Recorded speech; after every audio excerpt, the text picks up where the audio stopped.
Saan nga ba nanggaling itong Palestinians at ano nga ba ang kanilang relasyon sa mga Hudyo? Marami ang nagtatanong, marami din po ang kumakalat sa social media patungkol po sa lahi ng Palestine at Jewish. Talaga nga bang ang dalawang ito magkalaban mga sanggay o mayroon po silang ugnayan by blood? Yan po ang ating titingnan ngayon. Ang Hamas po talaga ang tunay na kalaban, hindi po ang Palestine. Okay?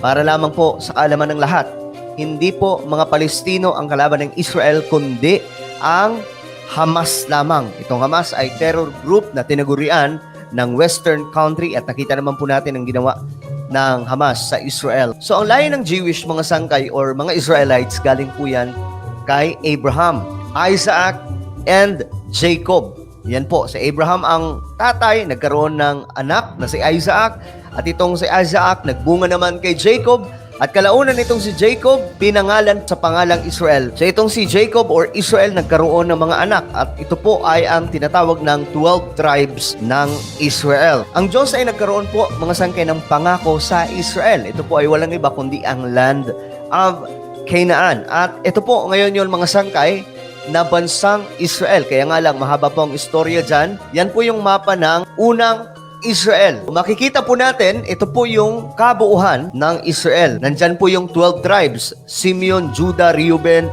Ephraim, Benjamin, Gad, Manasseh, at marami pa pong iba. 12 tribes po yan, mga sangkay.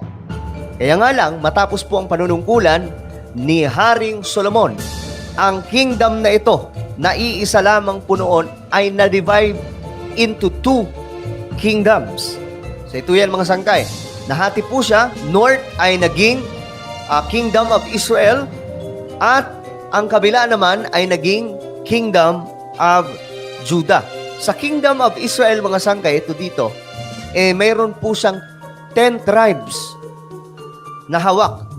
Dito naman sa Kingdom of Judah, mayroon po siyang 2 tribes na hawak. Walang iba kundi ang Judah at tribe of Benjamin. Kaya nga lang mga sangkay, pagkalipas ng panahon, nagkasakop-sakop po ito sila mga sangkay. Dito po nag-umpisa ang kalbaryo ng Israel na nagkasakop-sakop na po sila. So sa Bible mga sangkay, may mababasa po tayo doon, kasaysayan ng Israel, na lagi po nilang kalaban ay itong Philistines or Philistines. Ngayon, may mga sinasabi ng iba, mga sangkay, na akala nila na itong Philistines ay ito po yung mga Palestinians na mortal na kaaway ng Israel noon. At kung maaalala nyo yung kwento ni Goliath, yan, si Goliath po mga sangkay ay galing sa Philistines. Subalit mga sangkay, wala pong kahit na anong dugo na nananalaytay sa Palestinians ngayon dito mga sangkay sa Philistines. Bakit? Kasi nga po, noong 604 BC, sa Babylonian Empire, mga sangkay, binura ni Nebuchadnezzar ang Philistines. At nagkandawalaan po ang lahi na ito. Hindi ko alam kung naubos sila. Basta sa kasaysayan mga sangkay, nabura ang Philistines na mga dayuhan lamang at mananakop na pumunta mga sangkay sa area ng Israel. So wala pong kinalaman mga sangkay itong Philistines na nasa Biblia sa Palestinians sa panahon natin ngayon. So ang tanong pa rin mga sangkay, saan nga ba talaga nanggaling ang lahi ng Palestinians at ano po ang relasyon nila sa Jewish o Israelites? Nung napasa kamay mga sangkay ang area or land of promise na Israel sa Roman Empire, kontrolado nila ang buong lupain. Subalit, naganap po dito ang one of the biggest rebellion ng Jewish. Pinagplanuhan mga sangkay ng mahabang panahon para labanan ang Roman Empire. Subalit mga sangkay, natalo po itong pag-aaklas ng Jewish laban po sa Roman Empire. Ang Roman Empire mga sangkay ay pinamumunuan ni Emperor Hadrian. Sa sobrang galit po ni Emperor Hadrian sa ginawa nitong Jewish or tribe of Judah, pinagsisira niya po mga sangkay maging yung templo at mga villages. At higit sa lahat mga sangkay, pinalitan niya po ang pangalan na Judea to Palestina. Itong Judea mga sangkay, tumutukoy po ito sa tribe of Judah. At that time, yan po ang pangalan na nananalaytay matapos po magkandawasak-wasak itong Kingdom of Israel. So nung nakabalik na po itong mga Hudyo, naging pangalan na po ay Judea. Subalit mga sangkay, nung nag-aklas po sila laban sa Roman Empire, nagalit po si Hadrian, ang emperor ng Roman. Ang nangyari mga sangkay, para po talagang mabura sa kasaysayan itong Jewish or tribe of Judah, Israelites, sa lugar na yan, pinalitan niya po ang pangalan from Judea na tumutukoy sa tribe of Judah to Palestina or Palestine sa panahon natin ngayon. So lahat mga sangkay ng naninirahan sa lugar na yan, sa land of Canaan or land of Israel na naging Judea, sila na po ay naging Palestina.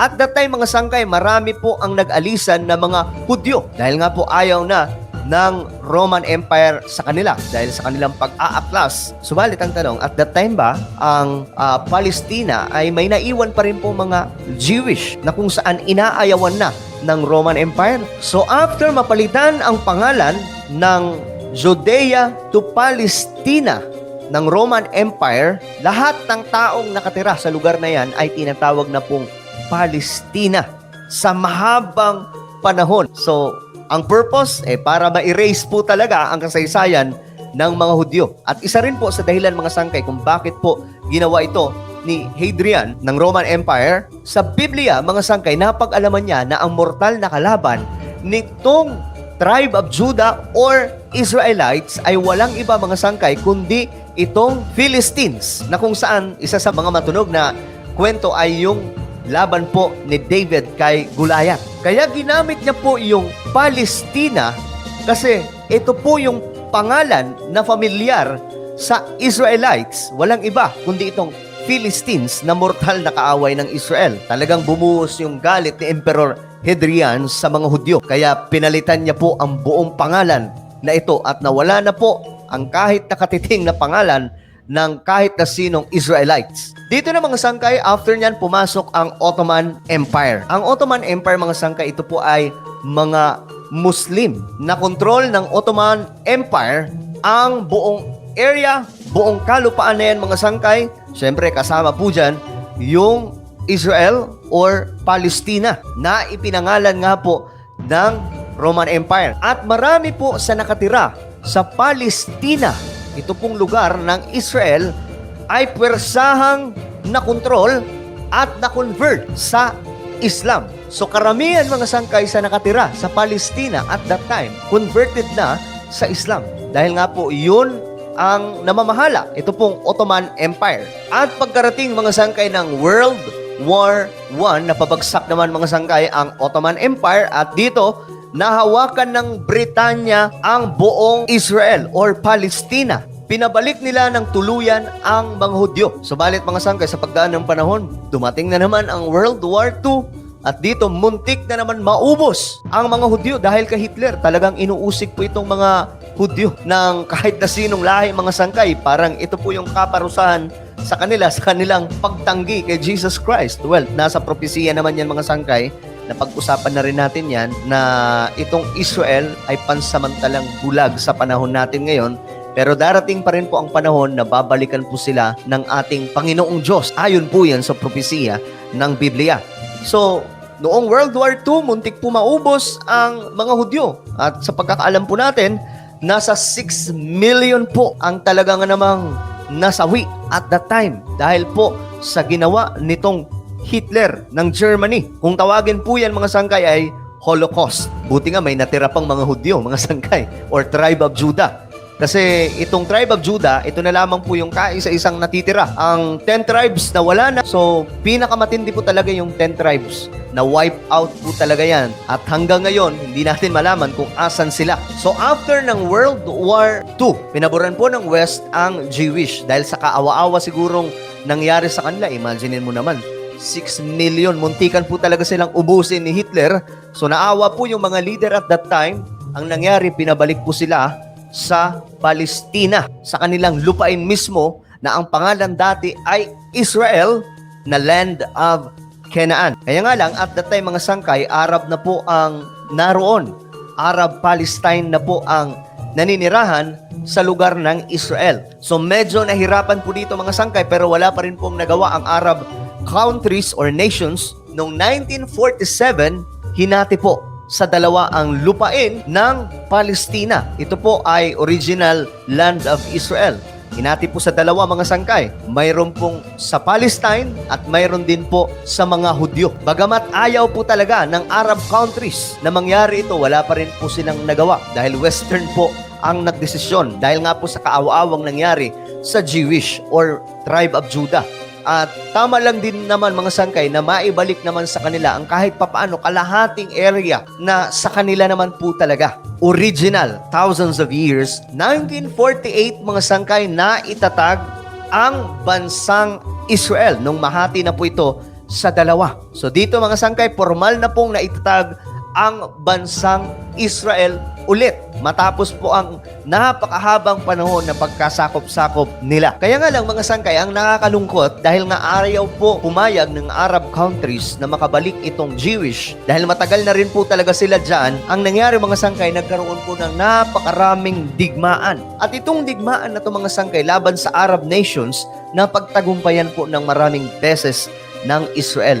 Ito po ang dahilan mga sangkay kung bakit lumawak ng lumawak ang area ng Israel dahil every time na nananalo po sila sa labanan, nakukuha po nila yung lupain na ipapanalo po nila mga sangkay hanggang sa lumaki ng lumaki ang lupain nila. Ngayon, balikan po natin mga sangkay. Sino ang nagpalit sa pangalan ng Judea or tribe of Judah dyan sa lupain na yan?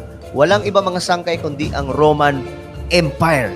So lahat po ng nakatira doon ay mga Palestino na. So kahit ano ang lahi mo, basta nakatira ka sa Palestina, ang identity mo ay taga-Palestina ka or sa panahon natin ngayon, Palestinians. Kahit ikaw ay Jewish, subalit yung mga ninuno mo na abutan yung time ng pagpapalit ng pangalan from Judea to Palestina, kahit Jewish ka pa, ang magiging identity mo ay Palestinian na. Kaya ang tanong, posible kaya na itong ilan o marami sa nakatira noon sa Palestina ay mga Jewish din or tribe of Judah na napalitan lamang ang identity at na-convert to Islam? Ngayon mga sangkay, marami pong scientific studies na isinagawa at pinapatunayan po nila na itong Palestinians ay related di umano sa Jewish by blood. 90%. Ngayon mga sangkay, syempre nag-research po tayo dyan kasi may mga napapanood po tayo mga komentary at mga preaching mga sangkay na itong Palestinians at Jewish or Israelites ay iisa lamang po talaga sila. Kaya nga lang, nung nangyari daw po ang Roman Empire na pinalitan ang pangalan from Judea to Palestina, dito na po nagbago ang pagtingin ng marami mga sangkay. Nahati na po dyan yung Jewish. Yung iba Palestinians, yung iba na natili po talaga sa kanilang identity as tribe of Judah. Pero eto mga sangkay, sa panahon kasi natin ngayon, mabilis po ang pag-aaral no, ng DNA. Ngayon, nag-research po tayo. Ito po, mula po sa National Library of Medicine. The origin of Palestinians and their genetic relatedness with other Mediterranean populations. Analysis reveal that Palestinians are genetically very close. Take note mga sangkay sa very close. Very close to Jews and other Middle East populations. Ito po ay pag-aaral ng siyensya na ang Palestinians ay very close mga sangkay ang kanilang dugo na nananalaytay sa Jewish. Ngayon mga sangkay, hindi lamang po tayo tututok sa isa lamang pag-aaral. Dito naman po tayo sa Science Daily. At tiningnan po nila kung ano nga ba ang pinagmulan nitong Jewish at nitong Palestinians. At ayon po dito mga sangkay, ayan po, mababasa nyo, na Jews are the genetic brothers of Palestinians, Syrians, and Lebanese. Isa pa, mula po ito sa Arizona or University of Arizona. Ayon po dito, the study finds Jews are genetic brothers of Palestinians, Syrians, and Lebanese. Tandaan po natin mga sangkay, ang Roman Empire ang nagpalit sa pangalang Judea or tribe of Judah to Palestina na ngayon ay Palestine Byzantine na po, mga sangkay. Ang tanong dito, hindi kaya itong Palestinians ngayon ay talaga nga namang kadugo nitong Israelites or mga Jewish na na-convert po sila sa Islam noong panahon po ng paghahari ng Ottoman Empire. Kasi at that time, mga sangkay, sa pilitan po silang pinakonvert papunta sa Islam. So wala pong nagawa yung mga tao at that time sa Palestina. Itong Palestina, mga sangkay, ito po yung ipinalit na pangalan ng Roman Empire sa pangalang Judea na tumutukoy po sa mga Hudyo. Sa pag-aaral, kung titingnan din po natin, ito po, makikita rin po natin na marami pong ebidensya, ang sensya, na ito nga pong lahi ng Palestinians ay mula po sa Jewish. So ang tanong dito, mga sangkay, na kayo na rin po ang magkomento. Sa pag-aaral, sinasabi na ang Jewish at Palestinians ay 90% ang kanilang dugo na nanalalaytay ay parehas. So ang tanong, mga sangkay, ito nga bang mga Palestinians ngayon ay bahagi rin ng tribe of Judah na na-convert sa Islam noong panahon ng Ottoman Empire?